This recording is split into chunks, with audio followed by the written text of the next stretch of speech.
Hello বন্ধুরা, চলে এসেছি আমার বং চ্যানেলের নতুন একটা ভিডিও নিয়ে।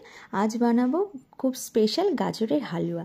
তার জন্য গাজরটাকে এখানে গ্রেট করে নিয়েছি, আর আমি একটু অন্য রকম স্টাইলে বানাবো। তার জন্য আমি দুধটাকে আগে ক্ষীর বানিয়ে নিয়েছি। তারপর এখানে আমি কড়াইতে ঘি দিচ্ছি, দিয়ে গাজরটাকে ভালো করে যতক্ষণ না সিদ্ধ হবে সামান্য একটু নুন দিয়ে ফ্রাই করে নেব গাজরটা।